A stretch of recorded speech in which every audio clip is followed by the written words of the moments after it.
இனிய வணக்கம். நாம் இப்பொழுது கன்னியாகுமரி மாவட்டத்தில் உள்ள புனித ஜோசப் மேல்நிலைப்பள்ளி முளகுமூடும் விளையாட்டு மைதானத்தில் இன்று விளையாட வந்தோம். இயேசுதாஸ் ஆசான் அகாடமி சார்பாக வந்த அனைத்து மாணவர்களுக்கும் நான் நன்றியையும் வணக்கத்தையும் தெரிவித்துக் கொள்கின்றேன். குறிப்பாக இன்றைய தலைமுறைகள் மொபைல் என்ற கொடிய ஒரு வியாதியில் அவதிப்பட்டுக் கொண்டிருக்கின்றார்கள். அதன் பின்பு போதைக்கு அடிமையாகிக் கொண்டிருக்கின்றார்கள். ஏனென்றால் இன்றைய தலைமுறையை உருவாக்கி விடுவது என்பது மிக மிக கடினம். அவர்கள் மொபைலில் பல விளையாட்டுகளை விளையாடி கொண்டிருக்கின்றார்கள். நாளை நாம் என்ன செய்ய வேண்டும் என்று அவர்களுக்கு ஒரு சிந்தனை இல்லை.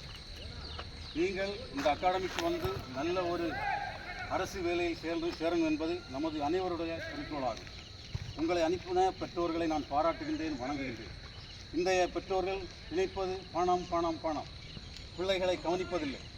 பிள்ளைகளை +2 முடித்த பிறகு அகாடமியில் கொண்டு விடுவார்கள். அந்த பிள்ளைகள் வழி தப்பி செல்கிறார்கள். எனவே நீங்கள் வந்த அனைத்து மாணவர்களையும் நமது அகாடமி சார்பாக நான் பாராட்டுகின்றேன். இன்றைய விளையாட்டு மிகவும் அருமையாக இருந்தீர்கள், அருமையாக விளையாடினீர்கள். எனவே வருங்காலங்களில் இதைவிட திறமையை நீங்கள் வெளியில் கொண்டு வர வேண்டும். ஏனென்றால் பல விளையாட்டுகள் இருக்கின்றன. அரசு வேலை கிடைப்பது என்பது மிக மிக அரிது.